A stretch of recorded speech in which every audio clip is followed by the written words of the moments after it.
What is going on, everybody? Welcome into another live stream. I hope you guys are having a beautiful and wonderful Thursday morning / afternoon. Depends where you're at in the world. Appreciate each and every one of you for joining me today.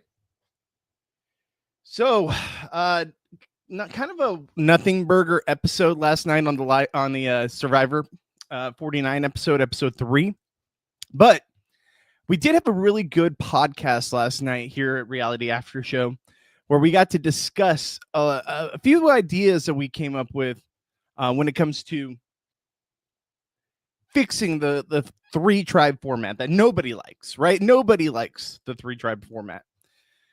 Everyone is ready for us to go back to two tribes. It really hinders gameplay. It doesn't allow people to really have anywhere to hide, which I know production likes, but it doesn't translate well for us watching the show, correct?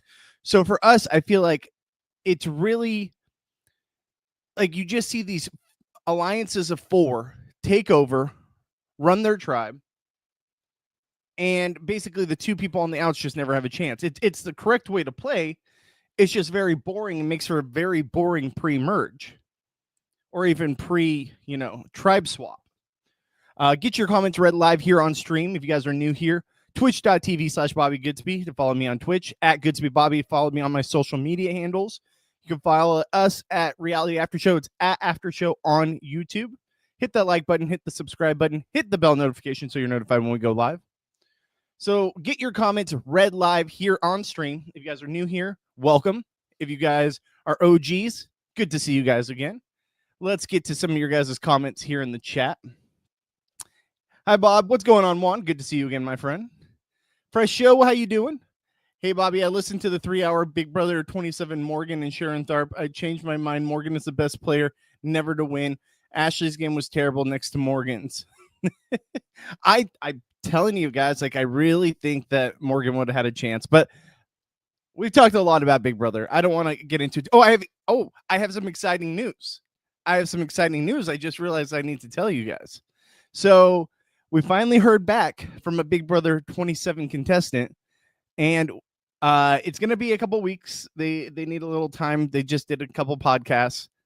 They said they'll be on with us in hopefully a week or two. We're going to reassess, but we will be getting Ashley, the winner of Big Brother 27, here on the live stream to do an interview. So very much so looking forward to that. Fairplay was able to get a hold of her. So looking forward to having Ashley here on the live stream. And I know that'll be a big one for us. Still working on some of the others, but excited to have Ashley be a part of the show. Loving your football and Survivor pods. Thank you so much, man. I appreciate you. We have a lot of fun. The Survivor one's very cut loose, especially when there's multiple of us in there talking about it. Like last night, we have 4 of us in there. Sometimes we talk over each other, but sometimes Johnny has probably 6 beers more than all of us. But it's a lot of fun. We have a good time. Oh, good. I fell asleep last night. So, so we have a lot to catch up on when it comes to Survivor. And I know we talked about it a lot on the stream. I will be pulling up a clip that we have from last night's podcast where Wayne brought up an idea on how to fix the 3-tribe format. And I'm very excited for those of you that didn't get to see it and to kind of discuss it with you guys, the fans, because at first I was a little apprehensive, right? I wasn't sure if I liked the idea, but the more and more they kind of explained it, the more I kind of we talked it out. I think I'm getting more on board with it. I think it could really salvage the 3-tribe format. Now, not completely, but I think it's a lot better of an idea than what we have now. And if the show were to pick this up, I'm very excited to see what your guys' thoughts are on that. Bull, what's going on? Thank you, my friend, for joining. Hey, Pam, how you doing? All right, so let's see. The core 4 board, exactly. That's an issue. That's an issue for Survivor. It's an issue for the fans. It's a smart way to play. It's absolutely the right strategy. But it makes for very, very boring pre-merge. And we have seen exciting pre-merge, but it's just, I feel like more often than not with the new tribe format, or excuse me, with the new era, with this tribe format, it really stagnates. It makes the gameplay stagnant, is what I was trying to say. I was kind of disappointed with Tar last night. Now, I've heard a lot of people saying that. I haven't watched the episode yet, so bear with me. I will catch up. but a lot of people, like Ace Dave that's in here, he's one of my buddies in real life. He hit me up saying like, oh, I hated last night's episode. I hate these people, blah, blah, blah. So I have no idea what happened, but I'm excited to check it out because it sounds like it was very disappointing. How would you feel if they did 4 tribes again? I'm not sure if I would be down for 4 tribes. I mean, 4 tribes, it's just like what? We're going to do 4 tribes of, let's see here. We have what, 6, 12, 18. So what are we going to go down to 16 people instead of 18 people? I don't know if I can do 4 tribes unless you guys unless they get up to more people. But I will bring in a second the clip of the idea we had on how to fix it. So very much so looking forward to sharing that with you, that for those of you that didn't see it. I think obviously we all prefer 2 tribes, right? 2 tribes, a lot more wiggle room, a lot more time, chances of like backstabbing. I think 2 tribes is where it's at. But if we're going to have to keep 3 tribes, which seems like that's what, Jeff and production want, they want to keep the 3 tribe format. I think we figured out a good way to salvage it. Morgan describes her game in the interview, and everything she said tracks with Big Brother 27. Ashley's interview deep dive with Taryn sounded weak.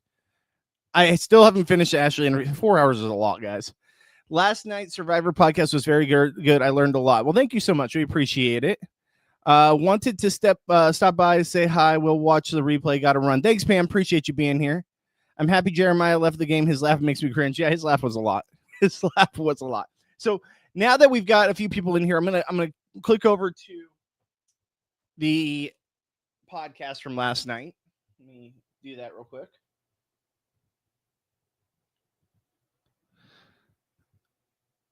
All right, so let me just fix this. No, I kind of like it better the other way. Hold on. I'm gonna do that. All right. It just makes that bigger. Yes, I'm over here where it's a little obnoxious, but at least it makes the screen bigger. So I do like that. So let me go over here and I'm going to play. I have it saved right to where we start discussing. And Wayne is the one who comes up with this idea. And at first I was apprehensive, right? At first I wasn't sure this idea would work.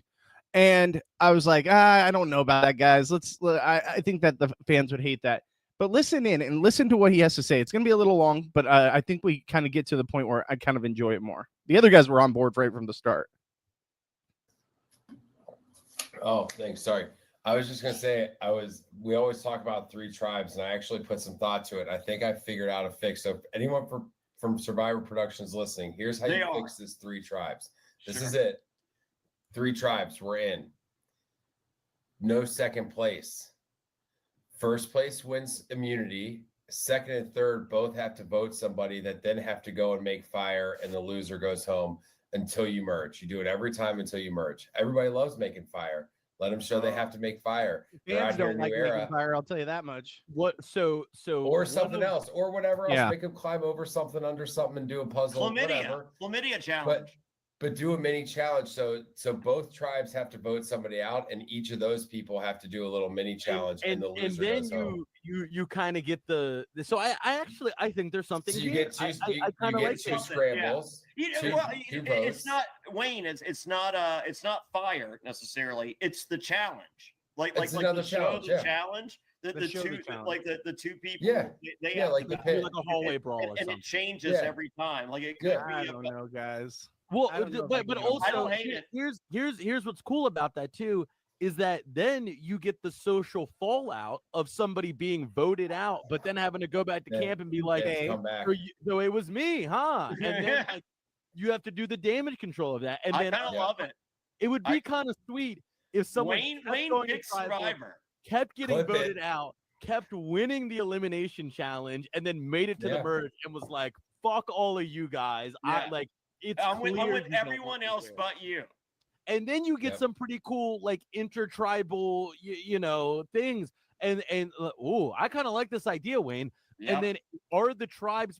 So at this point, I was on the fence, right? So I was on the fence. I wasn't sure how I liked it. I really didn't like the idea of, them 2 tribes coming in and them going to fire against each other. I was like, I don't want fire every episode. That's going to get boring. No one likes the final 3 or final 4 fire anyways. Like, that's not going to work. Like, that's not something that the fans will hate it even more. But then they started talking, and they started bringing up, oh, should we make it like the challenge where you have 2 tribes that each vote out someone. You know, the only one tribe has immunity, the other 2 have to go to tribal council, and then they each vote out someone, and then those 2 people compete in some kind of competition, and the winner gets to stay, and the loser gets to go home. I also didn't like the fact is like, well, this is basically just the challenge, right? Like, but that's not this show. Like, I don't want to mix. I don't want to become the challenge. Like, that's why Survivor, and the challenge is the challenge. But the more we get to it, and well, there's more to this clip, because I start to get, I share with them my apprehension to this idea, and why I'm apprehensive as to, is this going to be good TV? How is it going to work with the time? All of that. Are we still going to be able to get tribe dynamics? Even though we're going to be dedicating a lot of this episode to a final, you know, a 2-person competition to see who survives, and then 2 tribal councils at the same time. And I think I figured out a way in my head how to make it even better between what we say here, but I'll share that at the end. So let me continue this clip. So that's where my head was at in this moment. Present to watch the challenge. Maybe not. Maybe you vote somebody out. They have to walk down the walkway, and then you just have to wait to see if they come back or not. Like, this is kind of a cool idea. Maybe first place gets to watch. Oh, wow. I like this. This is that's just like a challenge. The winning team gets to watch the bullshit. Yeah. But that's the thing. Are we just reconstructing the challenge? Well, guess what? They stole a lot of shit on the challenge over the years. Why not steal that? That's the best thing they haven't stolen. I've never watched the challenge, so this is all new to me. That's a gimmick they do, and it's really cool. Yeah, but this is a little different. This isn't like a house voting. This is Survivor. Like you put them up against it, and then you have 3 tribes, but then we have to see 2 tribes working. You really have less. Well, I need 2-hour episodes because they're really having trouble with 90 minutes. I'll be honest. Well, here's the thing. You won't have a disaster tribe. You probably won't have just a disaster tribe. Like, you won't have one that just wins first place all the time. Everyone's going to get put up to vote out. Here's my question for you guys, though. In that situation that you bring up, how are we going to be able to fit that plus tribe dynamics at the same time, right? Because you're not we're not getting tribe dynamics now. Gabe already explained it. The real tribe dynamics is when you're going to tribal. That's when you really know what people are saying. But let me finish, because the thing is, you have to do 2 tribal councils, then a challenge on top of that. So to fit all of that in, and also it's a quick challenge. It's a quick challenge. Then they need to speed up the original challenge. Do we need to have? Oh no. The original challenge does not have a commercial break. I think first off, you reel back heavy on beware advantages. You cut the screen time of beware advantages in half. I think we're done, or we don't have them. I think you can get probably journeys. 10 minutes. You can get 10 minutes of screen time. Cut the journeys. Yes, way cut back on journeys.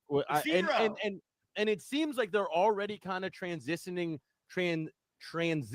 journeys into mini challenges. You take that and you turn it into this elimination challenge, right? And you put journeys in when there's 2 tribes, when you merge and you get rid of the elimination challenge and you're just voting out. It's just when you're down to 2 tribes, you just vote out, and then you can have a journeys come in or whatever.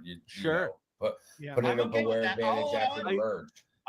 This is just a proto idea, but I'm into it. I think there's something here. Call it Paramount. Give me a job. Let's go. I think there's something in here. All right, so to talk about it more, to talk about like exactly what we just heard there, right? I do like the idea that when you vote you have 2 different tribes voting, and you're voting someone out from each tribe. I do like the tribe dynamic part where someone's going to survive, and that person's going to come back pissed, especially if you try to blindside someone. The apprehension I have, and I didn't share it on screen, I am worried that is this going to, if they did implement this kind of style, right, where you have 2 tribes that lose, only 1 tribe has immunity, 2 tribes come in, they each vote someone off, probably could do it all at the same time, right? And then you have 2 people doing a challenge, and the winner survives and goes back to camp, and the loser goes home. Is it going to make it so that blindsides are way less common?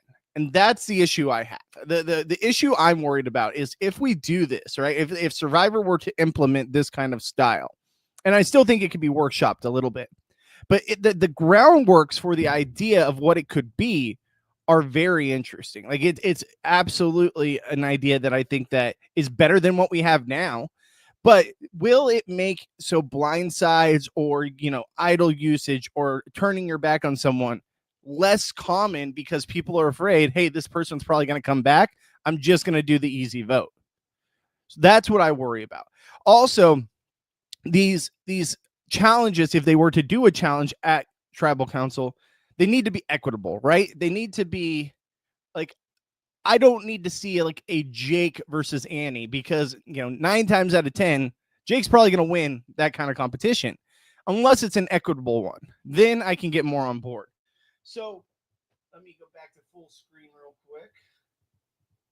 So I do want to hear your guys' ideas. I think that it's a good idea in practice. I think that there's something there. I think it's something that could be built upon. And I like it because, I've always, just like the blockbuster twist, right, on Big Brother.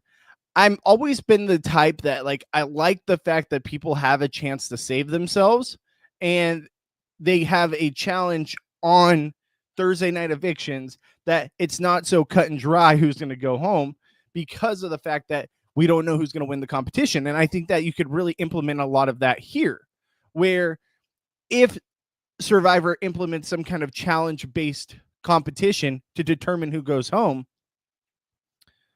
will that make it so that it's more enjoyable for us the fans? I'm going to get back to your guys' comments. Get your comments read live here on stream. Let me know what you think of Wayne's idea and the proposal.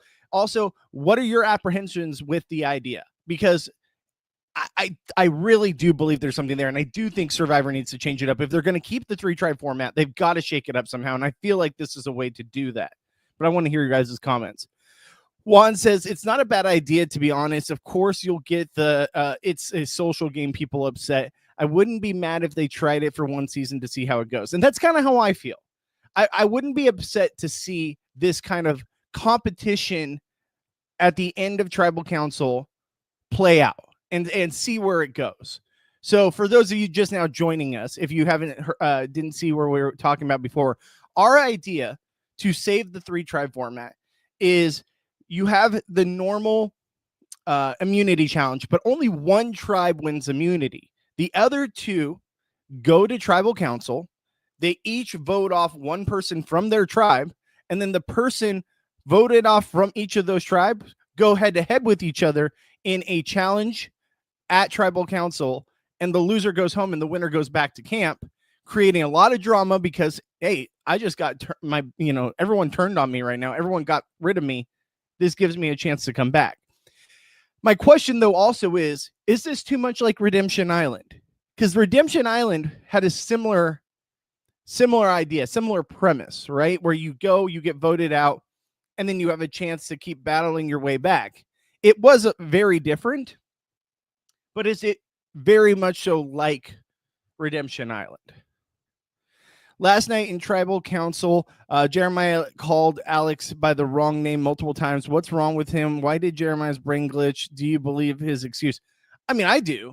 I mean, we saw it not just on this last episode, the episode before where he was having brain fog as well, where he couldn't remember what he was talking about or couldn't remember the question. And then we saw him mess up multiple times tonight's episode, getting Alex's name right. I think that it really has to do with the exhaustion. I think that they also have not had fire the entire 6 days they've been out there. Also, doesn't it feel like they've been out there for like 15 days for this blue tribe, but it's only been 6 days? It's kind of wild. And I think that it's a mixture of things. I think that the constant losing, the probably conditions because they have a lack of resources compared to the other tribes, the hunger. I do think those all play a factor into why he had a brain glitch. Exactly. Juan says it definitely needs to be worked out because it sounds like a lot for a 90-minute episode. We will definitely see less character development. And that was my argument, right? That was my argument that I brought up on the stream. And they all kind of poo-pooed the idea that there won't be character development still. So my thought process is and this is kind of how I've workshopped it in my mind since we did this podcast, and I've thought about it more. And honestly, I thought it would be something fun to bring up here on stream and talk to you guys about. My biggest worry is that we're going to lose that character development, right? And we're going to lose that character development, and is it going to be too challenge-based? We're going to have too many challenges. I'd like the fact that they thought, hey, let's get rid of journeys. I agree with that. I think we can absolutely get rid of journeys. I think journeys are not necessary for the show. So if you think about that time that the journey takes up, which the show seems to be doing less journeys, but still journeys are still a thing. But the amount of time that the journey takes up could be the amount of time for that challenge. My biggest hurdle is, are they going to be able to do the challenge at the end and 2 tribal councils? So if you have the character development at the beginning, middle, all of that, you have the challenge, that the actual immunity challenge, and you could speed that up, right? Like, I don't need to see 5 to 10 minutes of them just doing the puzzle at the end and crumbling, right? Like, we can speed that process up. Maybe have shorter challenges. They don't need to be as long. So we could make that time a little bit closer, right? And then when you get the tribe dynamics, the other biggest worry I have is when they go back, the 2 losing tribes, you're going to want to see the dynamics from both tribes, right? You don't want just the one tribe. There's not one tribe trying to figure out who they're going to vote out. It's now multiple tribes that are trying to figure out who they're going to vote out. So that's also another time that they're going to have to take away from certain areas to show both tribes figuring out who they're going to vote out. So I do think there's a hindrance there. I think there's a hindrance when they get to tribal council. Here's 2 different tribes. Okay, we got to wait for one tribal council. Then we got to wait for another tribal council. Then we got to have the challenge. How can we speed that up? Now, I do think you could speed that up by putting the 2 tribes together and just doing one big tribal council where obviously one tribe's voting out one of their people and the other tribe's voting out their people, but kind of combine it. It might be confusing for viewers, but I feel like it might be the only way possible to make it the time work. I mean, another thing is if they can extend it to 2 hours, but I think that's a stretch to recommend that happening. Let's see what Kate says. On the other hand, if 2 tribes go to vote, you might get more character exposure. That is true. That is actually a very good point. You will get more exposure to these people, especially since we'll have multiple tribes at tribal council. Let me see here, because the losing tribe usually gets so much more of the edit. And that's like, oh, you said, oh, okay, you said it. Yeah. So that's what I'm talking about now. So I do worry, though, is how do we get enough time for us to be able to see the 2 tribes mix and mingling on their own separate tribes, trying to figure out who they're going after with all this other stuff included? There is going to have to be like a, right? Like that kind of pace. Like it's going to have to be a faster pace show. And well, my lights just fell. I was like, what is that? Well, I'm going to have to fix that. I can't believe those lights just fell. Well, there you go. But let's get back to the show. I'll fix that after. They keep doing that. I don't know why. I have like extra sealant up there too. Oh yeah. All right, so let's see here. What's up, Nox Utah? Good to see you, my friend. Watch AU do that and tweak the edit style. So the problem is Survivor doesn't want to have anything to do with like what AU does, right? And let's be real, guys. The best format would be to go back to the 2 tribe format. 100%. That's what they should do. 100%. 2 tribes is where it's at. That's what it should be. It allows for, more people to be a little more insulated, more possible alliances forming. 2 tribe is what we want. But the show seems very, very particular in that they're going to stick to the 3 tribe format, correct? And that's what they want. But they have to understand that it's really hindering gameplay when the teams of 4 just team up and it makes for such a predictable episode. Like, we have not had any backstabs, any side talk. Like, realistically, tonight, or last night, excuse me, like, the only time we've actually talked about possible betrayal is trying to convince Alex not to play his idol, which I'm so glad he played his idol. I don't care that he didn't need it. He absolutely, in that position, had to play his idol. And I say this every time, when they're at the tribe swap, right before the merge, or like jury merge phase. Absolutely, if you have an idol, play it every time. There's no reason to ever keep that idol past it unless you know you're insulated or no one knows you have it and you feel really good. Even then, I always say play it right there at the swap, because it's one, it's going to guarantee you to at least make jury. And then two, so much crazy shit can happen in that episode. We've seen it time and time again where that episode is like where someone's completely blindsided. So just make sure you're not that person. Another reason to play your idol is right here when there's only 3 people or even 4 people, and say you're on the absolute disaster tribe. I absolutely think you should play your idol in this position where Alex was at, because if you don't, like, everyone knew he had an idol. He would be stupid to try to carry that any further into the game, because one, then it's ammunition for those other people to use as you being the target when it comes to their tribe. And when now you're mingling with another tribe, you have that target on your back and it's easily ammo for them to use against you. And two, it just allows you the freedom of being like, okay, now I can at least make it to that next step. Like, even if I don't need it, even if I didn't need to use it and I'm wasting it here, at least I'm guaranteeing myself to a swap. And in the swap, we usually always see these these tribes of the smaller people, the disaster tribes, do pretty well far into the game. All right, let's get back to some more of your comments. Maybe have tribal council at camp. Final challenge where they usually have tribal council and cut the length of the challenges. So let me read that again. Maybe have tribal council at camp. Final challenge where they usually have tribal council and cut the length of the challenges. It's possible, but I think that obviously the show loves to show off like their production, right? And tribal council is always this elaborate production set. And that's like where they believe it's like almost like Legends of the Hidden Temple type of style, right? Where you're on Survivor and this set is like your life. The fire represents your life, the fire pit, all of it, right? That is such a staple. I don't think they'll ever take that away. But we've seen AU do an example of this where they sometimes will implement, hey, but there's going to be a challenge in the back here at tribal council. And they do some kind of challenge to show immunity.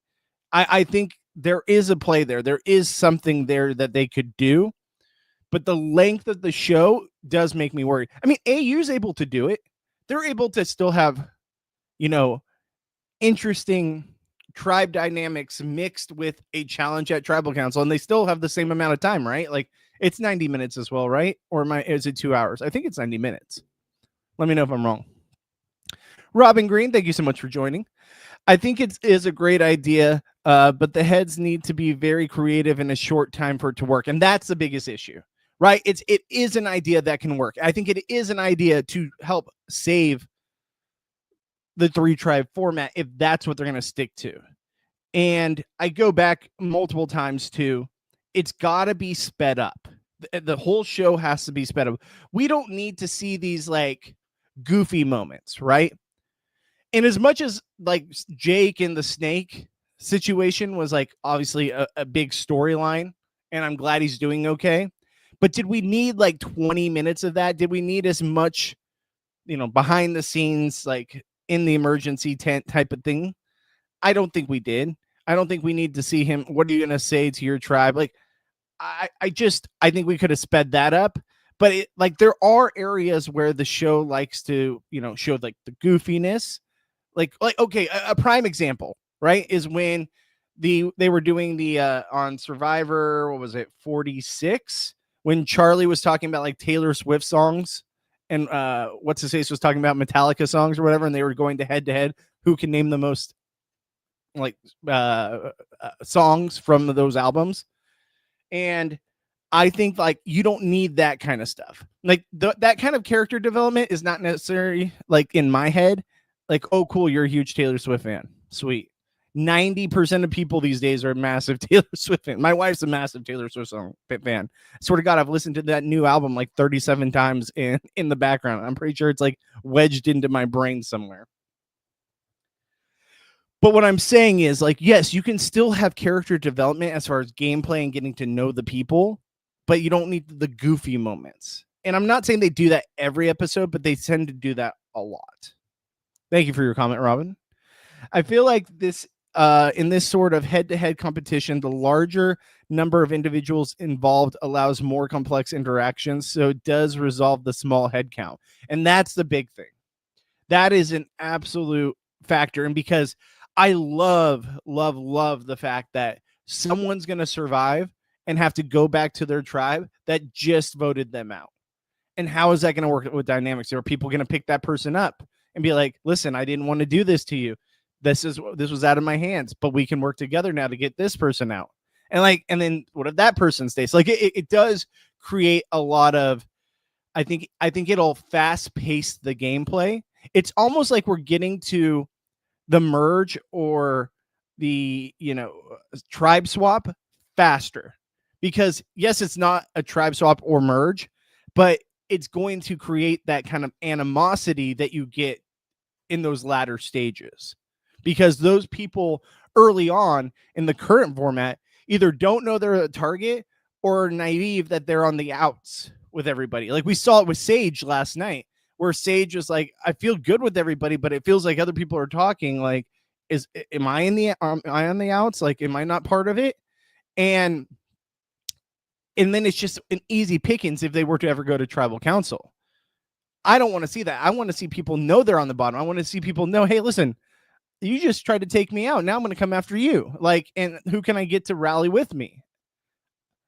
There's also an aspect of, and I don't like this as much, but there is an aspect of, could we see them vote someone out and then that person has to go to the other tribe, right? They have to replace the person that just left. I don't like it as much, because obviously then it's not like you're not having these unresolved issues with the other tribe, but then it is kind of like shaking it up. But I know, because more and more I think about it, then that person could just be an easy target. I'm kind of like working through my thoughts with you guys here on the show.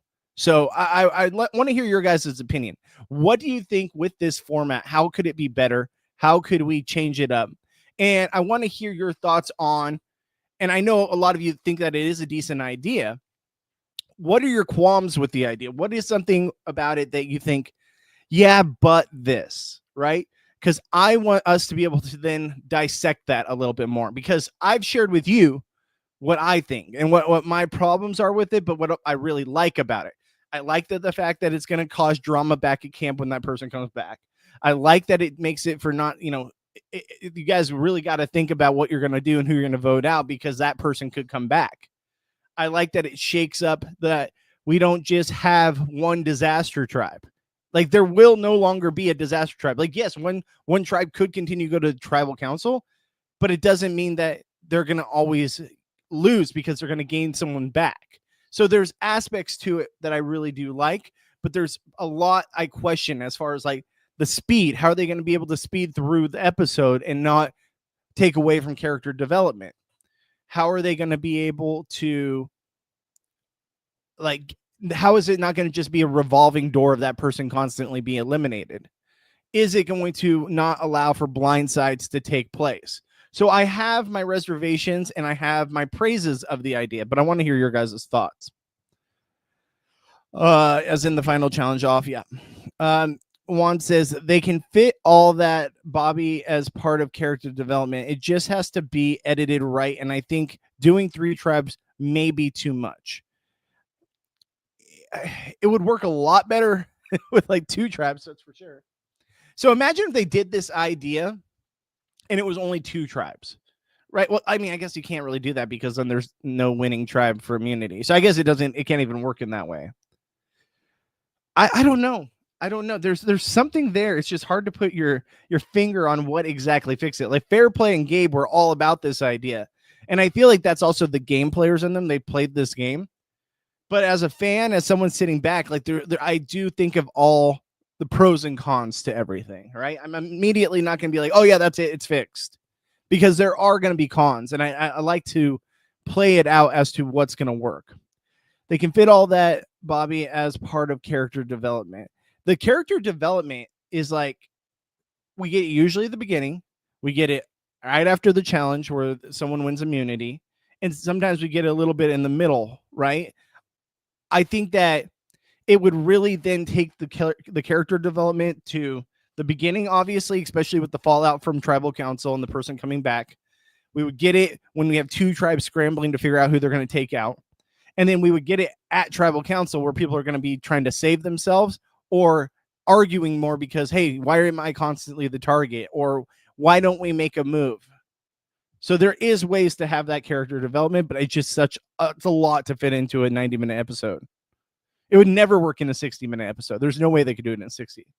Sage is a weirdo, easy person to vote out. And that's the thing. Like, I feel for Sage because, like, listening to her story, it did resonate with me. It did make me feel bad for her that, like, you know, like when she talked about how she wouldn't have all these best friends and then all of a sudden they would ghost her. Like, I do feel for that. But she is socially in a place where she kind of alienates herself, right? Like, talking about how you constantly have to pee, talking about how you put blackheads in a jar that you collect. Like, those things are just like things you don't talk about. Even if you do it, right? Like, if you went on screen and we're telling people in the tribe, oh yeah, sometimes I pick my boogers and eat them. It's just going to make people think you're weird, right? It's going to make people think you're weird. It's going to make people think, oh, this person's kind of the oddball.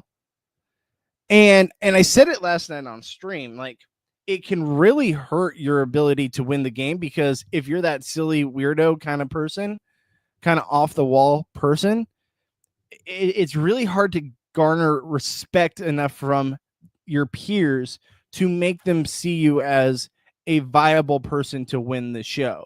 Because at the end of the day, and I know this is kind of sad, but it's true because it really is how, like, human brains work. There's always an easy way to you pick the kind of oddball and you can outcast them, kind of like in real life. And it just is, at least it's not me being that person, right? And then there's also the fact of, do we want this person to represent our season? Like, this goofy kind of weirdo person, is this the person we want to see as the face of our season that wins? I mean, right now she's giving me final 3 GOAT. And it is sad. And I do think that she can resurrect that. She can absolutely, if she gets involved in the gameplay, and we see her doing it more where she was trying to target Savannah. But it really is hard to shake that image once that image is already in people's heads. Bobby, the Jake snake bite segment made me emotional. I felt so bad for Jake. I mean, we all did. I mean, I was talking about this too on the podcast last night. I had no idea that dry bite was a thing. I thought if a venomous snake bit you, you got venom in you. Like, there wasn't like, it can't just bite you to bite you. I had no idea. I thought for sure if you get bit by a venomous snake, you're getting venom in you. So I had no idea about that. Did you guys know about that? Because that was news to me. So that caught me way off guard. Also, like, when they're coming back from, he's on the boat and they're pulling up to base camp where, like, they're trying to check him out. They're like, is he awake? Is he breathing? Is he upright? All of a sudden, like, and then we see him just sitting there like we saw him right before commercial break. Like, nothing had changed. I was like, do you guys not have walkie-talkies for this? Like, you clearly can just tell him how he's doing. I don't know. I thought that was interesting. But yeah, I felt bad for Jake. The silver lining, and they said this on the episode, I really like the fact that he got to go home and see the birth of his child. I couldn't imagine not being here for the birth of Penelope when we had her. Like, she's our only child. She was our firstborn. And we had her during COVID, which was crazy times. We had to wear masks in the hospital. The only people allowed there were me and her mom. And if we would have had her a week later or a week earlier, we got lucky at the right time where her mom wouldn't have been able to even be in the room. So we had a kid at the weird time. Even Angie had to wear a mask while going through labor. Like, it was awful. It was awful. Poor thing. I felt so bad for her. But like, I couldn't imagine not being there for that. That was such a a moment I'll never forget. I'll never be able to take back. So I'm glad that the silver lining is, one, he was okay, which is amazing. I'm glad it was just a dry bite. I'm glad that he was able to recover quickly from it. But 2, I'm really glad that he got to go back and see the birth of his child, because there's just, you can't, nothing will ever replace that, especially your first. Like, it's just like, and I only have one, so I don't know, but like, it's just, you have to be there for that. It's just so amazing. Sage is so hot. Her sad sap story sounds hollow or fake. I don't know. I think it's true. For me, if I felt like it rang true for me. Kate the Great says, in AU, sometimes they give the individual voted to the other tribe a secret mission, and then they can go back after the next vote. But you need more days for that type of twist. And that's the thing. It's like that type of twist, I don't know if we could really make a thing with this season and with Survivor US, because there's just not enough people compared to Australian Survivor. And then does it not feel like Australian Survivor episodes just last so much longer? Like, I feel like Survivor US, I feel like the episodes are very fast paced already, but for this idea to actually play into like a possibility, like it's got to be even faster, and it's got to be like boom, boom, boom. Like, we don't need 10-minute challenges. And even the challenge that we're describing as a possible thing when you get to Tribal Council, it needs to be fast paced. It needs to be something quick, easy, you're in or you're out type of thing. But I definitely don't want it to be fire. I think if we had fire every episode, it would be awful. What's up, Kendra? Hi, Bobby. Just finished watching the after show from last night. You guys crack me up. We try. I mean, we all have, I think the beer is flowing, except for Gabe, because Gabe's at work. But yeah, Johnny's always at least 6 beers deeper than anyone else.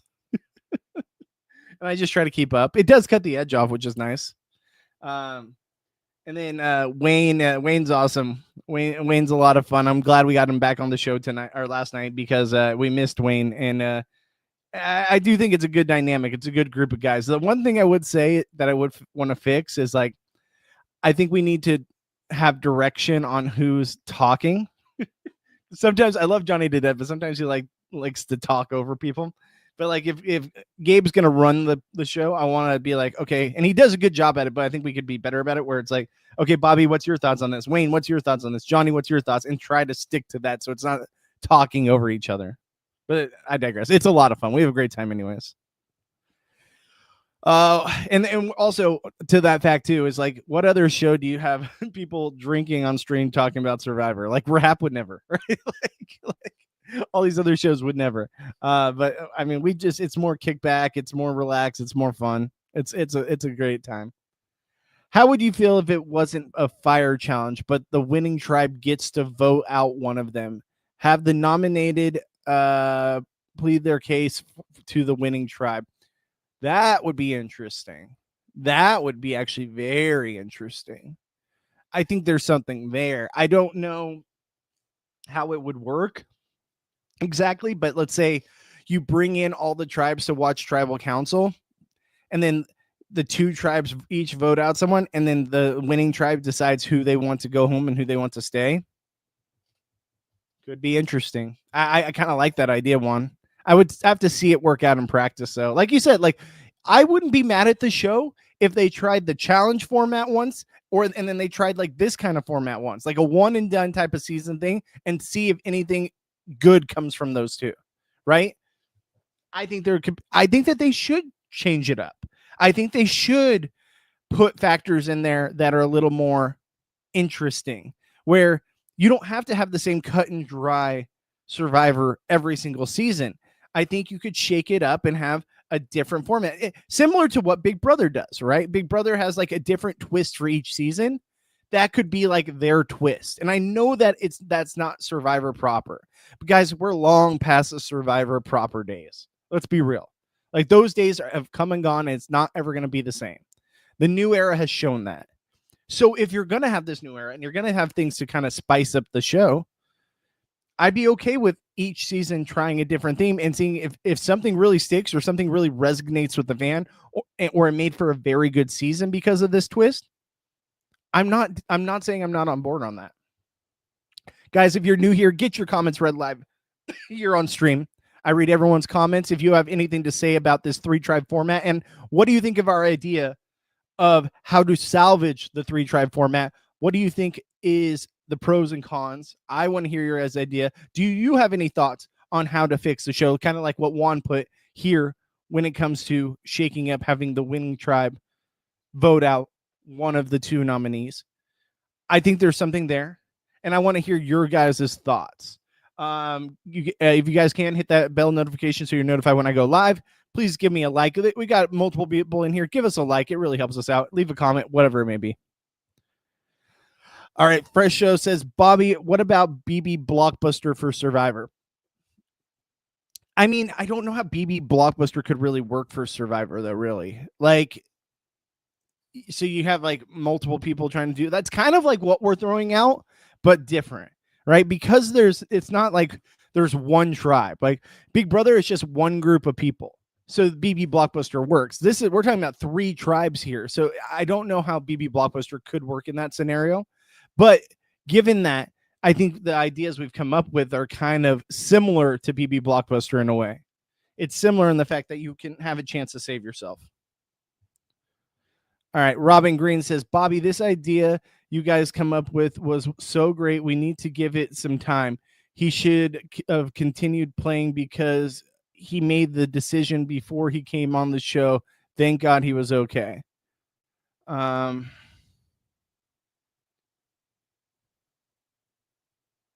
Oh, you're talking about Jake. Sorry, it took me a second. I thought you were talking about Wayne for a second. I was like, what? He should have continued playing because he made the decision before he came on the show. Thank God he was okay. But the thing was that the show was never going to give him the chance to go back out there. It was just too dangerous, right? It was too dangerous. It was too much of a liability for the show. He's been malnourished.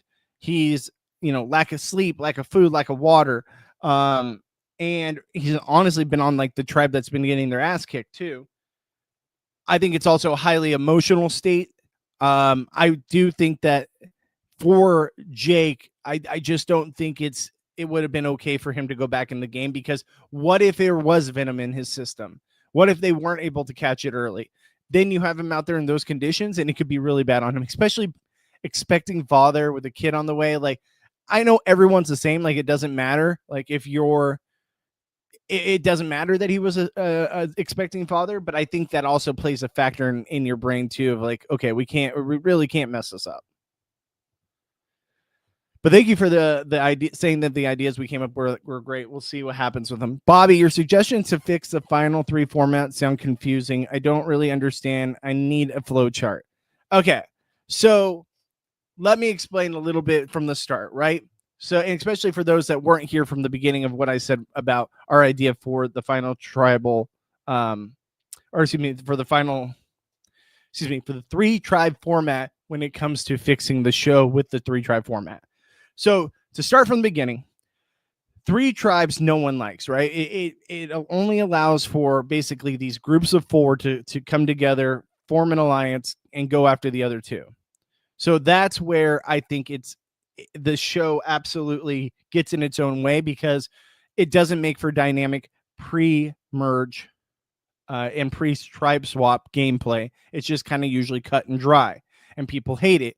People want 2 tribes. That's what we've always wanted. But if we're not going to get that, the show's not going to give us that. Here's the way to fix it. So what we discussed was, you go into the episode, you have your normal tribe dynamics, you get to the challenge a little bit early, and you speed up the immunity challenge. So we don't need, 10, 15 minutes of this challenge. That will speed it up. You have 1 tribe win immunity, not 2. 1 tribe wins immunity. The other 2 tribes have to go to tribal council. They go, then you have to try to squeeze in the amount of time to show the scrambling back at both the camps. Then you go into tribal council. Both tribes come in. Both tribes vote out 1 person from each of their tribe, right? So the 2 losing tribes go vote, and 1 person from each of those tribes gets voted out of the game. Then after that, those 2 people then get to compete against each other in some kind of challenge, where 1 person, the losing person in that challenge, and not fire making, but some sort of like challenge, the losing person from that challenge goes home, and the other person that basically just saved themselves, similar to a blockbuster, now goes back to their tribe and goes back to camp, and they are safe. So you get a little more dynamic gameplay. It does allow for when that person goes back to the tribal, they'll be like, wow, you guys all wanted me out of this game. How can I go against you now? Or who can I scramble with to make a move? it will allow for the gameplay to be sped up, because we've gotten to the point where, especially with like these disaster tribes, these other tribes, they have an idea in their head of like who they're working with and how it's all going to work out, but they really don't know because they've never been to tribal council, and we don't get to see anything from those tribes. This would speed it up where now we're at least getting 2 tribes there, so people will know where they're at in those tribes, regardless if they win or not, or if they don't get voted out or not. And it'll switch it up where we're not always going to possibly have the same winning tribe. We usually, when we have disaster tribes, we get the same losing tribe when there's these disaster tribes. So I think that there's a lot there. There's a lot of meat on the bone. I do think it should be workshopped a little bit. We've been running through ideas, but let me know, guys, what you think of this idea. I hope that for a show, I hope that gives you a little more context of what we're thinking as to how the 3 tribe format could be saved with this sort of resolution. What's up, Jason? How you doing? Is Dan a better Big Brother player than Parvati is a better Survivor player? I mean, in my opinion, yes, but I know some people disagree. I think Dan's one of the best Big Brother players. I mean, in my opinion, he is the best Big Brother player, and I can't say Parvati's the best Survivor player in my head. She a very good Survivor player? Absolutely. Is she near the Mount Rushmore? She's like 5th, but I think Dan's number 1 with the bullets. I would say Dan.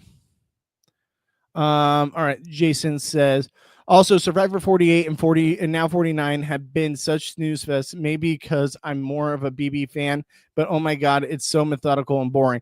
And that's the thing, is like, there's gotta be a way to change this up. There's gotta be a way to make it not so boring. And I feel like we had a really boring season in 48.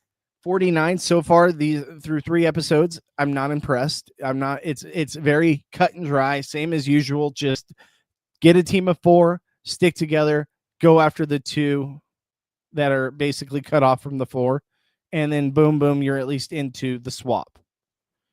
Regardless of what happens, you're most likely into a swap unless you have a disaster tribe like we had with Blue. But yeah, I absolutely agree. I think it just, the 3 tribe format, people have kind of like Sharon with the auction.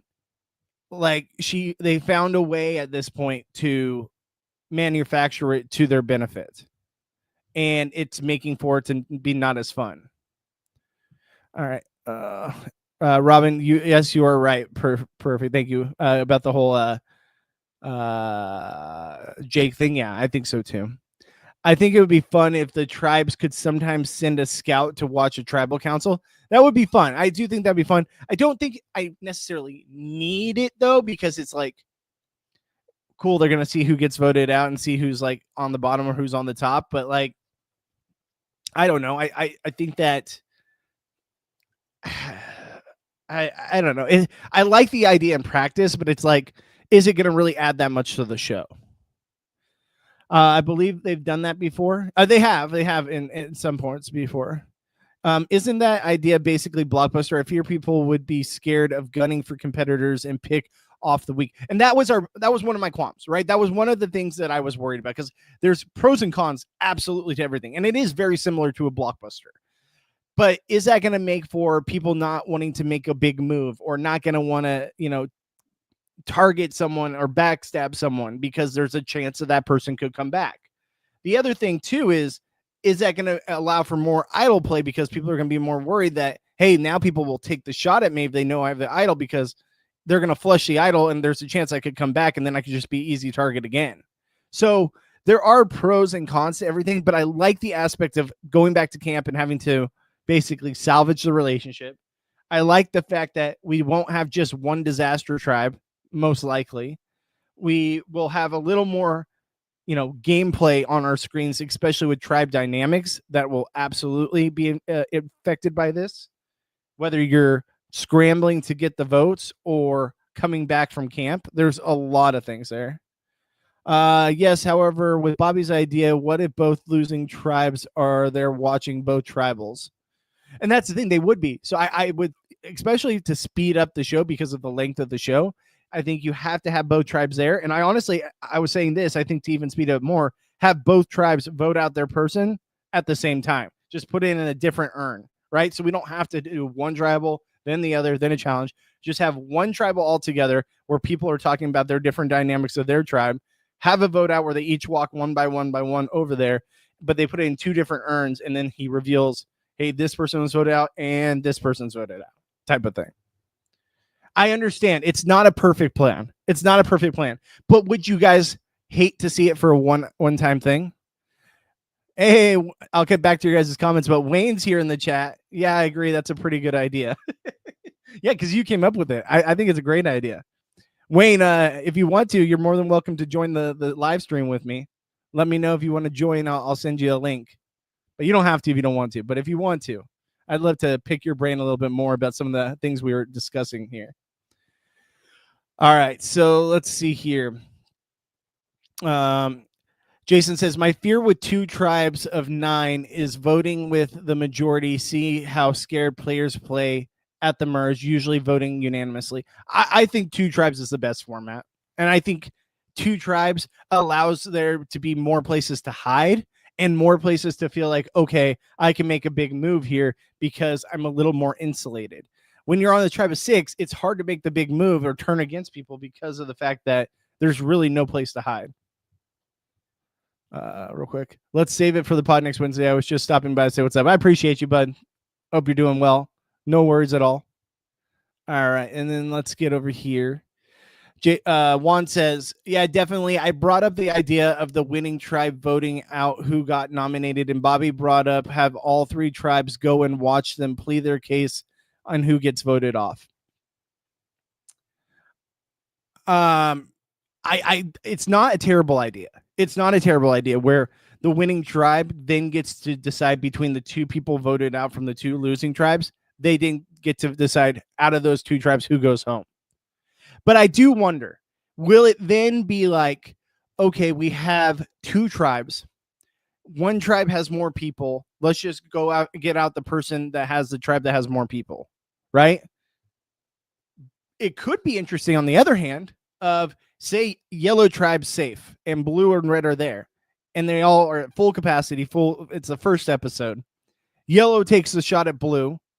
Then blue has a vendetta to go after yellow's person if they ever win, right? And I'm not saying that happens. I'm just giving an example, right? Then do you guys be like, oh, wait, we can't just let red continue to save someone. So there is something there, but I wonder if it would just be at that point, okay, we got to go after the numbers rather than the actual person. It is interesting. But at the same point, another good thing from this that Juan brings up is that if you do that, if you have the winning tribe being able to vote out amongst the 2, they could listen into the tribal council and be like, hey, this person's clearly on the bottom and everyone's like against them. Let's keep that person around because that person then is someone we can work with later on down the line and we can pull them in because, look, these people don't want to work with you. It could go both ways. Especially at the start of the game, wouldn't most players just vote with the majority because they want to merge or get to merge? I think maybe the pre-merge of Survivor is just boring with merge being exciting. I mean, majority of the time, yes. Usually the pre-merge isn't the greatest. We've seen great pre-merges before. Kage-On had an amazing pre-merge. But that was also the true... no, that was 3-tribe format. Yeah, that was 3-tribe format. And that was amazing pre-merge. But the factor is, when you have 2 tribes instead of 3, it allows for more dynamic gameplay. It allows you to get to know the characters more. They can scramble a little bit more. We can show camp in 2 ways instead of trying to fill in 3 storylines. So no matter what, 2 tribes is the best format. But I do think the majority of the gameplay that we see is when it comes into the latter stages, when it does go to the merge or the tribe swap, what have you. Another thing too, guys, is I just had a brain fart. What was I gonna say? Let me read your comment again because I think that's where I got lost in my head. Especially at the start of the game, wouldn't most players just vote with the majority because they want to get to merge? I think maybe the pre-merge of Survivor is just... So Jeff said, this is what I was going to say. So Jeff said that it's a fun season, but it really ramps up in the latter half, right? The latter half, crazy gameplay happens. I don't ever like to take what Jeff says as gospel because sometimes he's on a different page than us as fans. But if that's true, maybe we'll get some crazy things happening when it comes to down the stretch of the game. I think that blue is in a great position. I think Alex and Sophie are absolutely in a great position because we've seen it time and time again, guys. When we get down to a disaster tribe and only one tribe is constantly going to tribal council, and their numbers, usually we see them get down to 3 before they do a tribe swap. But like, obviously because of the whole Jake situation, this tribe is now a tribe of 2. I think that they're going to be very well insulated because it's going to be, and we saw it on the episode where it's really red versus yellow. And who's going to be able to pick up blue and get the numbers to go against the other side. I think Alex and Sophie are long for this game, 100%. And I don't even mind that Alex doesn't have an idol now. At this point, like, Sophie and Alex should 100% work together. Can you lose your hidden secret immunity idol if you win the Survivor Blockbuster? Ooh, that's interesting. Now, what do you guys, this brings up a very good point, Fresho, and I appreciate you leaving this comment because this kind of triggers something else in my head. What if the person that does survive that challenge, and this is similar to the show The Challenge, where you know how like they had it before where you have to at some point go into a challenge at the end of the episode, and if you survive, you get a star, which the star allows you to get to the final. I'm not saying that. Don't get me wrong. I'm not saying that for Survivor, but what if the winning person that wins that tribal council elimination challenge gets some sort of advantage in the game? Because then it's not just like rinse and repeat. Okay, well, this person didn't go this time, but we're still going to target them next time. What if instead of hidden immunity idols, that's how you got some sort of advantage in the game? Instead of a journey, you did this challenge that saved your life, but it also gave you some kind of beneficial, you know, it doesn't have to be immunity every time, but it can be every once in a while, but you get some sort of advantage in the game. I kind of like that. Because then it's not so cut and dry that person's constantly be the person voted out. Let me know what you guys think about that, because that triggered that in my mind, and I think that's really a cool idea. What if they do non-elimination rounds and they voted out person swap tribes? Then later on in the game, they can do a double boot. I don't hate it. I do think that, like, I like when AU Survivor sometimes has those non-elimination rounds. The one thing I've always questioned, though, with AU Survivor is, why is it the majority of the time when they do have that, where they do have the non-elimination rounds, it's always when the show's favorite character is in trouble? And I love King George, but I feel like it happened multiple times when King George was on the chopping block. And maybe I'm wrong. Maybe he would have survived those challenges or those tribal councils. But it did seem to come up at very opportune times. I'm just saying. Just saying. Because then you can kind of pick and choose when you want to use that save round. Yeah, I agree. That's a pretty good idea. Okay, yeah. With random non-eliminations, you would be scared of voting out someone who would be your enemy to join another tribe and gun for you at the merge.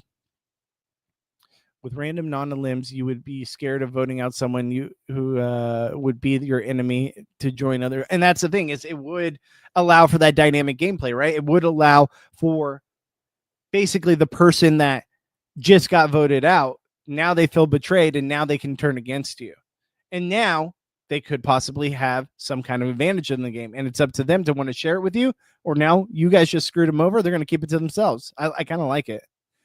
Kageon and Millennials versus Gen X had awesome pre-merge. My favorite seasons. Oh, yeah. Those are two of my all-time favorites, too.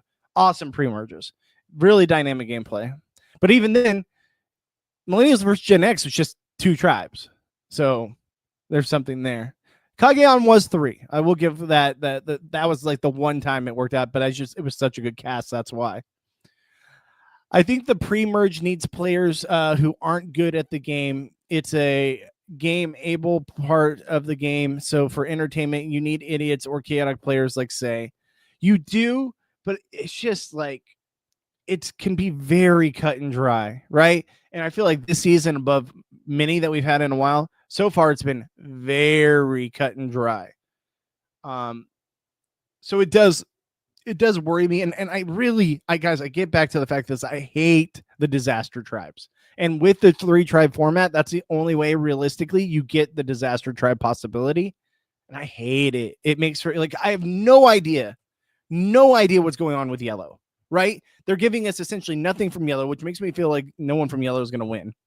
But the other factor is last week, and I talked about this too on the podcast, last week we got yellow having a 3-person alliance where they brought in MC as the 4th, and then MC wasn't a fan of that she was brought in late, and she went to Sophie and explained to her, hey, they're going after you. They tried to bring me in. Here's what they're trying to do.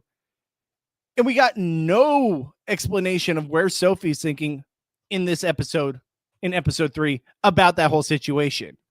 Like, we have nothing on what's Sophie's position in this tribe now that she knows she's on the bottom. And then on top of that, now all of a sudden MC's number 1 is Steven. Where'd that come from? That came out of nowhere. We had no idea. Last thing we saw was MC was not a fan and of these 3 because they were trying to bring her in late and she wanted to work with Sophie. Now all of a sudden her number 1 is Steven and she's telling him about her beware advantage. That's where this 3-tribe format really takes away from getting to know the character development and the tribe development. And this is why I think we need some kind of shakeup. I mean, do it for 1 season, this kind of format. Some sort of iteration of this format. Do this for one season and just play it out and see how it works. I think there's something there. What if a losing tribe gets immunity after the vote, so same tribe never goes back to tribal council? I don't know if you can do that, though, right? Because then how do you determine the losing tribe if there's 2 tribes there? Are you just talking about not having those? So then it would be basically 2 tribes against each other in the next episode. And then that tribe goes, I don't know. Because I don't think that people should just get a bye, right? I don't think you should just get a bye. And I do appreciate the comment because I do think we're spitballing here and I like to hear other ideas. My interpretation, though, is I don't like to see a team get a bye because, they just happened to go to tribal council last episode, right? Like, I don't think we should screw over the other tribes for being good at the game and being good at the challenges. But I understand where you're coming. I like that we're shaking it up and thinking outside the box here. All right, so let's see here. Survivor has the opposite issue of Big Brother in regards that they cast mostly super fans who have gamed the meta. True. For the pre-merge to be fun, you need someone who has barely seen the show. And I get that. Like, I think it can't be all super fans. It's got to be some recruits. I do like more when they have people that know the game. And I do think 100% they have gamed the meta of this new era 1,000%. And then once we're done with 50, I hope 51 and 52 is like a new era, right? It's like we just went through the new era. Now we're in the whatever era, whatever it may be. But I feel like 51, 52 and onward, at least for 10 seasons, they need to shake up the format completely because it's just the new era is like we've seen it now for 9 seasons and 50 is probably going to be very similar. We need to see it shake up a little bit. The issue with getting an advantage from being voted out is that it benefits bad players and punishes good players. That may lead to complete delusional people making it deep like a Keanu for BB. No, okay, I get that argument. But hear me out. Then at least that person is not just the habitual target, right? So if you do give them an advantage, and it doesn't have to be immunity, it could be something completely different, or it can allow you to use something to garner a relationship with someone in the game, and then it'll be a building block for you not to be just constantly the target. Because if we're going to have this kind of format where someone's coming back to camp who was voted out, I think that it doesn't always have to be immunity. And I think it'd be cool, like randomly they throw in an immunity idol for someone, so they don't always think it's an advantage. They don't know what it could be. It could be immunity, it could be an advantage, it could be something else. But I do like the fact that then that person is not just a revolving door, a constant, like how we see on Big Brother. It's just that person's like the easy pickings target to be put on the block every time because they were put up the first week. I like the idea that they have the opportunity now to use this advantage or this thing that can help them at least build a relationship with someone in their tribe to make sure that they're not constantly the one voted out having to save themselves. Like, I don't need a redemption island type of situation. I need it to be a little more dynamic than that. And I think that at least shakes it up. And then we don't have to have them hunting for immunity idols. I do like immunity idol hunts, but like, I feel like sometimes the show leans too much in the beware advantages. Like, get rid of the beware advantage, or make the beware advantage the thing that the person voted out gets as a thing, and they have to do something or they're going to be the target again. I don't know. There's a way to workshop it. If they make the game favor the bad players, we are forfeiting the evolution of strategy and the new strategic moves for a quick fix for entertainment and unpredictability, which may lead to worse twists. I don't disagree. I don't. I like I said, it can be workshopped a lot for sure. But I think for the viewing audience, I don't think I would rather have it be more fluid, where that person now has an ability to save themselves or use their advantage to whatever they need to be able to not constantly be the target. I would rather see that than just a revolving door or stagnant gameplay like we're getting now. Where would you not like to change it up and switch it up to this format and try this version for a season to see how it plays out and have that advantage go to the bad player? Because guess what? Now, at least we're not going to see a revolving door, and we're not going to see a 3-tribe format where it's just 4 people taking over the tribe and just, hey, okay, those are the first 2 gone. Here we go. Let's just yada yada through 4 episodes, 5 episodes. Like, at least this makes it for more evolving gameplay. Disaster Tribe seems so intentional for the editors to have an easy and consistent story to manage and follow, but it's just too heavily focused on those disaster tribes. We get nothing from the other tribes. And obviously these other tribes are going to go further into the game, so we need to see more of them. I don't need to see, out of the 90-minute episode, 30 minutes of it or 40 minutes of it be this disaster tribe. I don't need to see that. And then 20 minutes of challenge. Like, I don't need an hour of the challenge and maybe 15 minutes or 10 minutes or 5 minutes cut for the other 2 tribes. Do you think the survivor comps should be equitable? I always thought that its vibe calls for physical prowess and newly puzzle prowess. What if they lean more into mentally or social comps? I would like that. I would like there to be more equability. I also think it's a lot of wash and repeat when it comes to these survivor episodes, where it's literally they're just regurgitating the same challenges every season with maybe a slight difference in the game. They'll like move one thing that was in one challenge from the season before and add that to the end of this challenge, but it's really the same challenges every single time. I mean, it's been like that for so long. I do like that there's a physical component and a mental component, but I think that it would be really nice if it wasn't so puzzle and physical heavy, where it could be more social in these challenges as well. All right, so sorry, I missed Juan's here. Hear me out. If we're doing this for one season, if a 90-minute episode is not enough, how about we have a 30-minute episode on Paramount Plus before Wednesday's episode where it's just tribe dynamics? I mean, I wouldn't be opposed to that. I mean, we used to get Ponderosa. Why not turn Ponderosa into, hey, here's tribe dynamics on this thing? And like, they would give us like little clips at times, but I feel like they could give us more, especially on Paramount Plus. And then it makes people want to get Paramount Plus so they can watch those clips. I do like it where you're headed with that. For example, the comp for Panama All-Stars, where it was about people's opinions. I like those kind of competitions, and I do think they need to implement those more. I mean, give me a freaking like a endurance comp or something, you know, for these tribes. We get endurance comps on Australian Survivor, where, you know, we saw it on AU versus the World, where they had to hold up the freaking the bag of sand. Like, you can do that with these tribe formats, and it makes it for it makes it seem like an individual immunity challenge while also not being an individual immunity challenge. I just think these pre-merge challenges and pre-swap challenges are, even then the swap challenges are very much the same too. I think they're very much just wash and repeat. Then on Wednesday's episodes have like a brief 1 to 2 minute recap on the 30-minute episode. I mean, there's something there for sure. I agree. I feel like Survivor doesn't manage their airtime well with making a consistent edit if a tribe doesn't lose. And that's the biggest problem. Is there's just no equability when it comes to learning these tribe dynamics this far into the season. I mean, we are 3 episodes into the season, right? We are 4.5 hours into the season. Or no, that's wrong. No, that's right. We are 4.5 hours into the season, and I know nothing about the yellow tribe. And all I know about red is Sage and Jawan are on the outs, and the 4 are just sticking together. And that's really basically it. Like, we need more, and I feel like this format could change it up completely.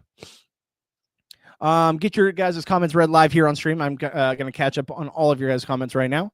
At Jason, and I'll send viewers to your app and explore your other content. That's another reason. Exactly. I think it would be huge for Paramount Plus. Beware advantages are so dumb that what's going to happen to MC and Rizzo when they are swapped to other beaches and can't get their idol or vote back. Just let them find an idol or event. And I hated that. That's exactly what I was thinking in last night's episode. And I'm glad you brought that up because we didn't get to talk about it on the podcast last night. If you guys haven't checked it out, check out our Survivor podcast with me, Wayne Mimit, Johnny Fairplay, Gabe Ortiz from Survivor 47.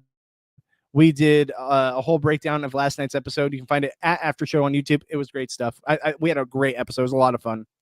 But I think that's a huge thing too. I'm like, well, you had to wait till you went to tribal council, but we had a freaking disaster tribe, so we never got that. I mean, most likely what's going to happen, Jason, in this situation is the disaster tribe is going to go to one beach, right? They're going to swap probably down to 2, and the two tribes is my guess. And I know it's normally 3, but my guess is that they're going to go down to 2 because then it'll allow for them to at least find that beware advantage. I don't know, man. The more we talk it out, I don't know how that's going to play. And I think it's stupid. Why can't they just go, if they got the beware advantage, why can't they just go find their idol then? Why do they have to wait till they go to tribal council? It doesn't make any sense to me. And I hate it. I think it's like, well, what's the point? Exactly. Fans love extra and exclusive content. Love Island is a good example. It's a very good example. And I think the Survivor and even Big Brother, they do a disservice to themselves not allowing this. And I know you guys have heard me say it a million times, but like having HOH competitions on the live feeds every Thursday night would be so big for Paramount Plus. It would bring in so many people to their platform, to their app, they'll pay for the service because they want to see these HOHs live on their screen. We saw it in BBOTT. Like, why can't we get it here? And I think it would be huge for getting people to pay for that service. Then 2, for Survivor, if you had some kind of exclusive content for people that are paying for Paramount Plus, like, why not? You have the footage. Why not? I need to watch Love Island. Don't. It's trash. It's trash, Juan. Don't put yourself through it. Jess says, I'm late. It's all good, Jess. So if you're just now tuning in, we're discussing ideas for how to salvage the 3-tribe format that the show seems to love and is never going to get away from. We're never going to go to 2. So if we're going to have 3-tribe format, is there a way to salvage it to make the episodes better so we don't get just these power 4 alliances early on and don't get any tribe dynamics when there is a disaster tribe? And we've decided that it would be a decent idea where if you had 2 tribe, you had the challenge for immunity, but only 1 tribe wins immunity. The 2 tribes that don't win immunity have to go to tribal council. They each vote out one of their own. And then those 2 people voted out from each of the losing tribes at tribal council do a challenge where it decides who's going to go home. And the person either goes home or the person goes back to their tribe, which now is going to make for interesting tribe dynamics because, hey, you guys all just voted me out. So screw you guys.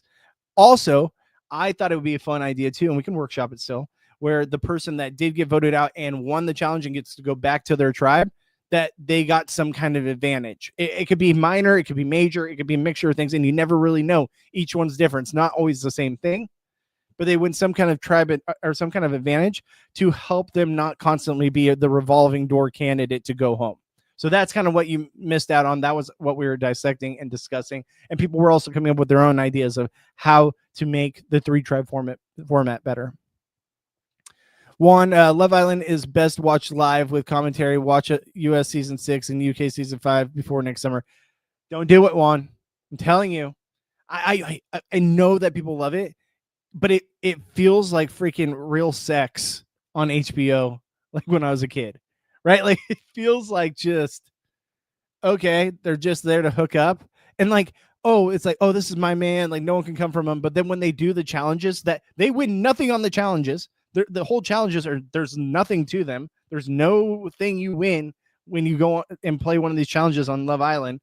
It's just a excuse to hook up with everybody. It's just like, oh yeah, this is my man. No one can come for him. I hate you, or this is my woman. Like you can't touch her. Like that's mine. But then when the challenges happen, it's like a free for all. It's so trash TV. I get why people love it because people love this brain rot TV, but I am much more of a like social strategy reality TV watcher. Like I like social strategy gameplay, not just trash. Like who's gonna hook up with who? Bobby, to fix Survivor, they got to get rid of the new ideas and play Survivor with seasons 1 through 10 rules. We're just never going to get that, though, right? The producers are just never going to do that. They don't want to go back to basics. At the same time, like they like the twists. They like the immunity idols. They like the beware advantages. They like the 3-tribe format. Once they've got it in their head that this is what works. And the thing is, too, the thing that really works against us, right, is after COVID, they went into this new era, but the biggest factor was then Survivor was now reaching a new platform of people because it was on Netflix. And guess what? It was on Netflix during the pandemic. So we've seen it with a lot of people that have currently played on the season, that they're all new era, new to this season or to this show, and now even playing the game. But on top of that, they have a huge new viewing audience because they got eyeballs on themselves through being on Netflix. And then 2, it was during COVID that they went on Netflix. So people had nothing else to do. So they're like, oh, let's give this show. I remember this show from back in the day with Richard Hatch. It was huge back in the day. We got nothing to do. We got nowhere to be. It's COVID. Everyone's stuck indoors. Let's try Survivor and see what happens. And then that got people hooked and got them brought in. But when the show actually came back on air, we were now in this new era format, and they saw the viewership go up because of the fact that they had all these new eyeballs, and in their heads they're thinking, oh, what we're doing is working, right? Like this new era format is working. We have more viewers than ever. People, besides like obviously season 1 and 2, but like we have all these new people coming onto the show that love the show and love what we're doing with this new format, when realistically the people that have been loyal and love it, that have loved the show for many years, didn't love that format. But it showed an increase in viewership because of the Netflix factor and because of COVID, that they thought, oh, we're doing something right here. This is really resonating with people. Let's just continue doing the same thing over and over and over. And that's what's hindered the growth of the game and the growth of the show, because they saw an increase in numbers that were vague because they weren't the real numbers. They were increased because of the Netflix COVID factor, not the fact that people are actually resonating with how this gameplay works. Does that make sense? That's just my theory on the whole situation. That's why we've seen a lot of wash and repeat with these seasons, because they think that works because the audience has gone up. At Jason, I'm assuming fights, sex, cheating, drama, all of that. I think Survivor can get away with casting dumber players and non-fans. They can do half and half and edit around certain players. BB can't, because live feeds, you see the true player abilities. And that's true. Like, I think I would rather have more knowledgeable people on Big Brother than I would Survivor. But I do like that Survivor does cast fans of the show. Because 1, you're rewarding your viewing audience. And 2, it's like, I feel like then we have a lot of people playing the game. But then we have so many people playing the game so hard that they, like you said, they figure out a way to game the system and learn how to defeat the meta of the show. Like they figure out a way to meta the show's format, right? So I do think there's factors, but I'd rather have that than have people that are just not good TV on our television screens. They do the beware advantage nonsense to bait the players into throwing immunity comp so as to try and get the idol, which has potential for drama. Yes, but like you have to give them the ability to find the actual beware advantage, right? To find the idol. I hate when they do this, and it's happened before, where they give someone a non-winning or a zero equitable opportunity, right? Where it's you can't go find the idol or find whatever advantage it may be until you lose the challenge and you have to go to tribal council, because then it's like, okay, well, we're in this situation now where now they're about to do a swap, and what about those two people? Are they even going to get the chance to find it, or they just instantly lost their vote?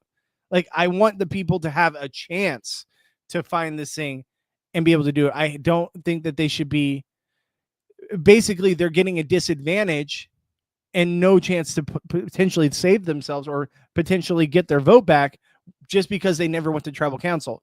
So you're giving them a disadvantage for being successful. I don't like that.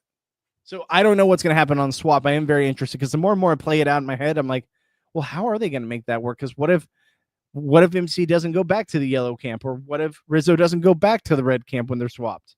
Are they able to get the other persons? Are they just screwed? How's it going to work? Kate the Great says, I think the point of the beware idol that appears after you lose is the time constraint. The other thing too, yeah, that's a good point. It just, there's also a time constraint with these beware advantages in general, right? Like it's then like multiple step kind of beware advantages. It's like, okay, now you did this, now you got to do this, now you got to do this, now you got to do this. Like I just rewatched 47. I watched the first 2 episodes of 47 the other day because I wanted to see Gabe's gameplay at the beginning of the game again. And he had that beware advantage where he had to figure out the key to open the box. And then the box is like, this is a 1-play idol, or you can, risk it and try to find this other advantage or this other key that unlocks you a 3 tribal council idol. Then the third box, if you open it and try to go for it and find the key for it, it's now good till the final 5. I hate that. I don't need 15 steps for these people to find an idol. Have 1 step and you either want it or you don't. I don't need the 1-time idol. I don't need the 3-time idol. I just need, you got an idol and there's only 1 step to get it. I don't need, hey, you have to wait till you go to tribal council. And then instead of them scrambling and talking about their, who they're going to go after, they're trying to find this idol so they have a vote back.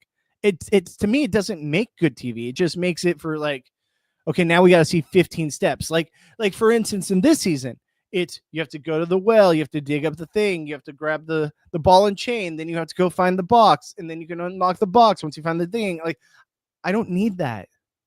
I don't need this 15 steps. To me, it's not riveting television. I think that I'm much more on the side where if you get the beware advantage, let it be a little bit of a challenge, like maybe a 1-step challenge, but I don't need to see go to this and go to this and go to this and drag this. I don't need that. Let me know if you guys agree or disagree. What's up, DM Rocks? How are you doing? Hey, Savannah impressed me in the immunity challenge. She was going through the water like a torpedo. She's a beast, and she's in such a good spot. Like, obviously, like I've said here before, we know her and Rizzo come back for 50. I'm shocked. The more and more I think about it, I'm shocked they didn't have ask Jake back for 50.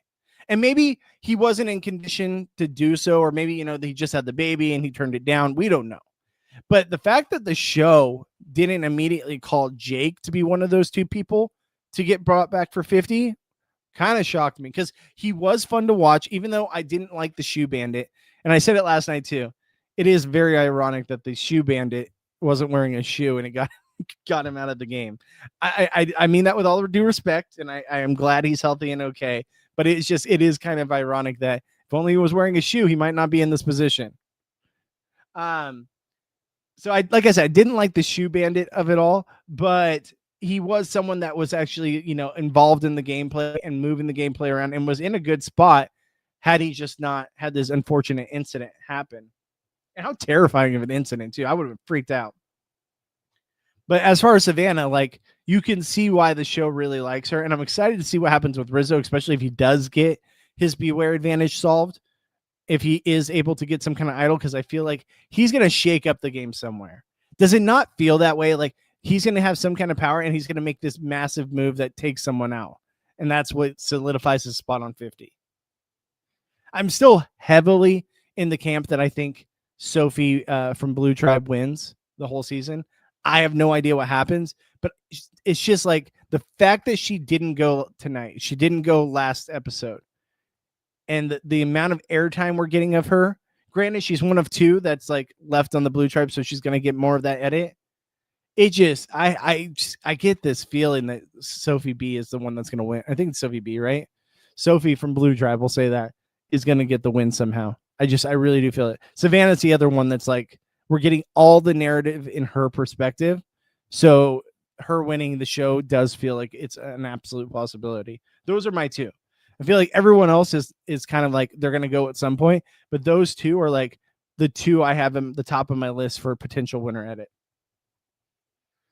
But like I said, guys, so we've been talking about this for like an hour and a half, and if you guys haven't checked out what we were talking about earlier with the 3-tribe format, please go back and check it out, because we've had a lot of good discussion. If you want to get your question read live here on stream, I read everyone's comments here on stream, so we will discuss what you're thinking as far as how is it the best way to save the 3-tribe format.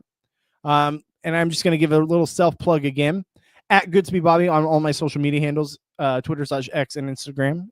Follow me there. I always post when I go live. Twitch.tv/Bobby Goodsby if you want to support me as a streamer. To give me some some love over there. Give me a follow over there. Every little bit helps. If you have a Amazon Twitch subscription that everyone gets that has Amazon Prime, give me the follow for that. That would be huge for me, and that helps me out a lot. So I appreciate you guys. And at After Show on YouTube. If you guys are watching on YouTube, give us a like, give us a follow, hit the bell notification so you're notified when I go live, and leave a comment after the show. Any of the comments in the algorithm, I read them all. They all are great. They're very, very much so helps us in the algorithm, seeing that more people are commenting on the videos. Also, another thing too, guys, is I know I brought it up in the past, but do you guys remember, and maybe you don't, maybe some of you, if you want to go back and check it out, I did a content before where it's called Couch Critic. And I did it during Survivor 48, where I did like an edited, like basically me being a critic of that latest episode, or like that like 2-episode period. And I kind of break down mixed in with some actual clips from the show. It had like 2K views, and I know people there was like 40 comments on that video. It was kind of wild. People have asked me about if I'm going to do that again. It's a lot of work. It took me like, even though it's only like a 15-minute video, it because I had a lot to edit, it took me like 20 hours to edit that. It was kind of wild. It was a long process. So for me, it's like, oh, it's such a grind. Like, when do I have the time to do it? But if you guys want more of those Couch Critic episodes for Survivor, I'll do it for sure. I'll do it for sure if that's what you guys want. Let me know in the comments if that's something you guys want to see again. It's a lot of work, but I think I can condense it a little bit better. Not take so much time. Fresh shows that Savannah is so lovely. She is very lovely. Bobby Riff, what does that say? Riff Track season 48. LOL. Yeah, season 48 feels like a pipe dream at this point. It was just like, it feels like, did it happen? And we're gonna have 3 people from 48 on 50. It's like, what are we doing here? But I appreciate each and every one of you guys here with me here in the comments. Let me know, what do you think about the 3-tribe format? What do you think about our ideas on how to fix it and how to salvage the show? I think there's something there. I really do think there's something there. And I don't want to take away from the show, because I do love Survivor. I do love this show that I've watched on my TV screen since I was a kid in 6th grade watching season 1. But the problem is there's just something wrong with the 3-tribe format, and we need to fix it. I can see why they casted Savannah. Beautiful, athletic, reminds me of D. She reminds me of D and Parvati. I know people say Parvati all the time, but she does remind me of a mix of the two. Kate the Great says, gotta go, chat.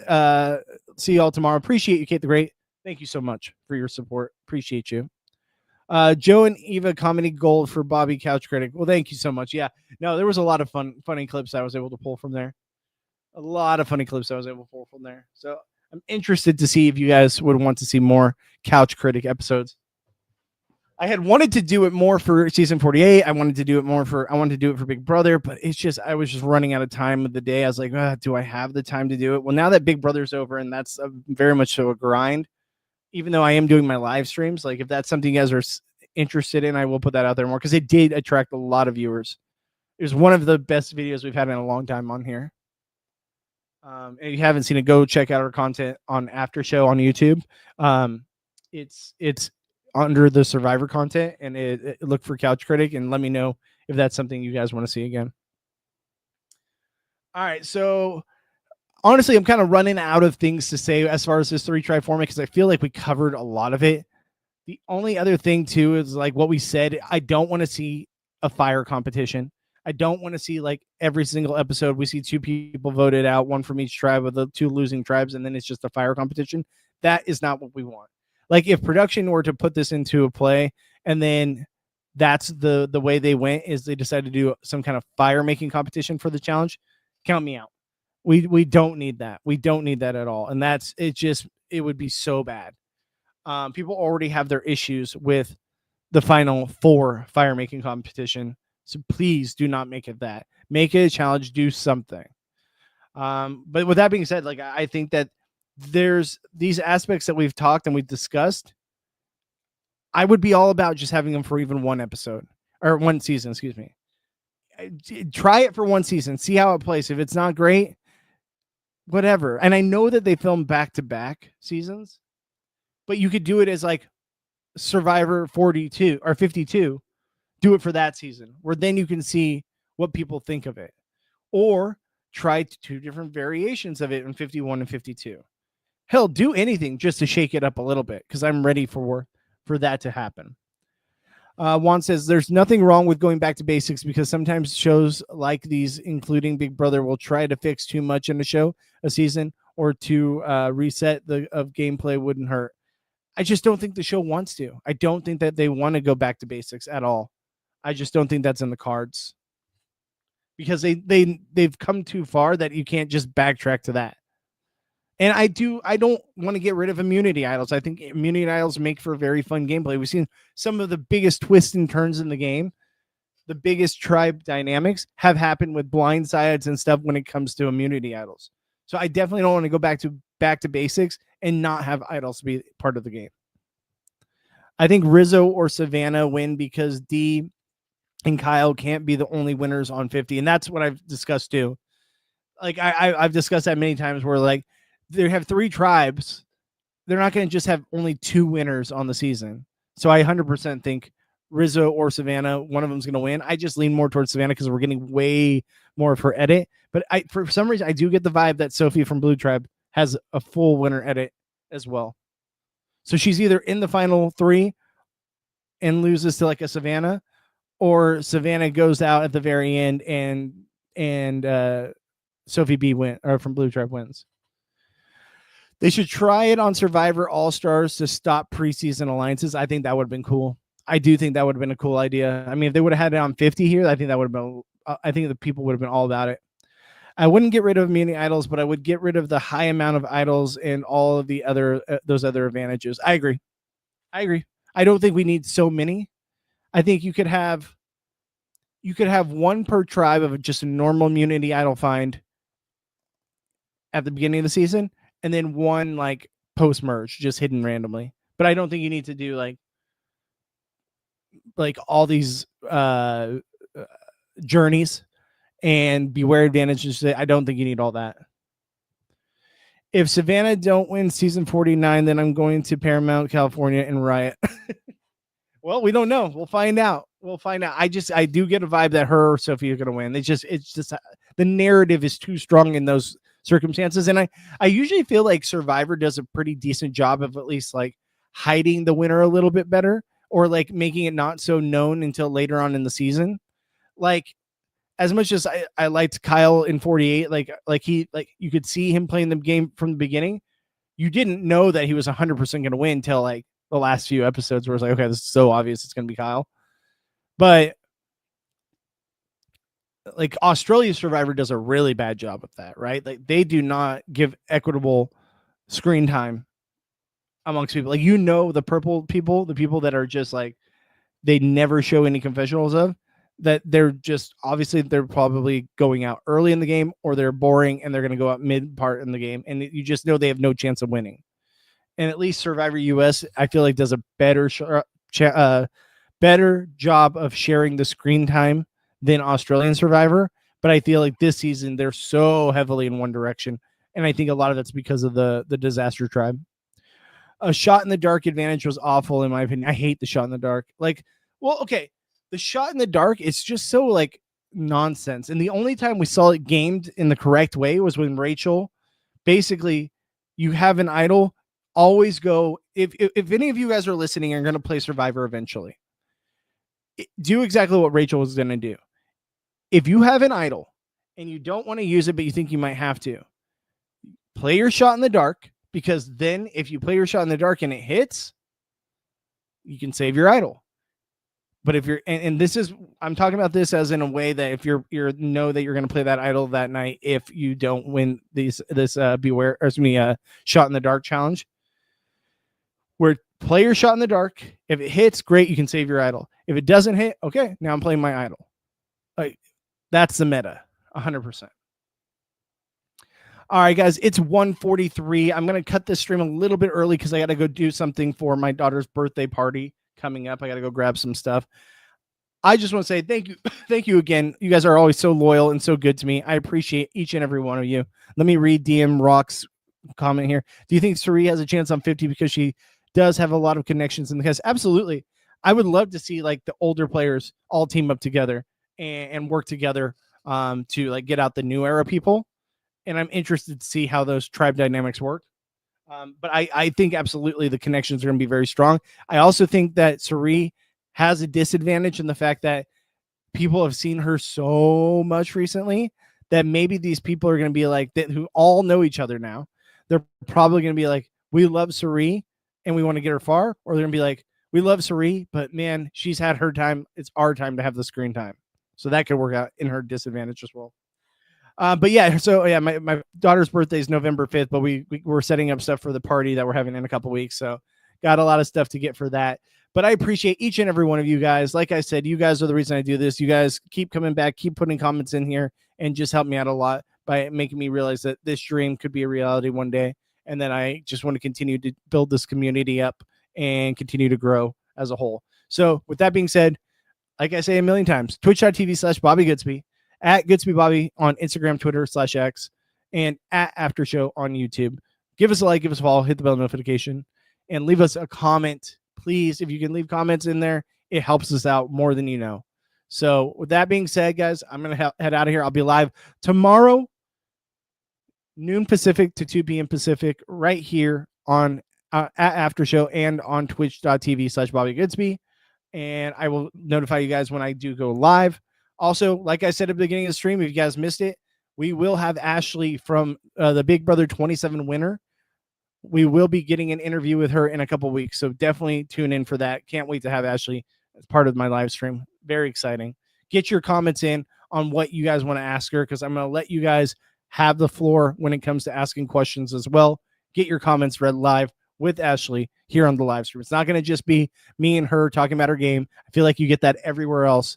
This is going to be us talking, but then also having you guys have your input as well, and your guys' thoughts, opinions, questions for Ashley read live on stream. Nowhere else you get that. So definitely look forward to that in a couple of weeks. Well, with that being said, I will see you guys tomorrow. Have a great afternoon. Be safe, and I will see you then.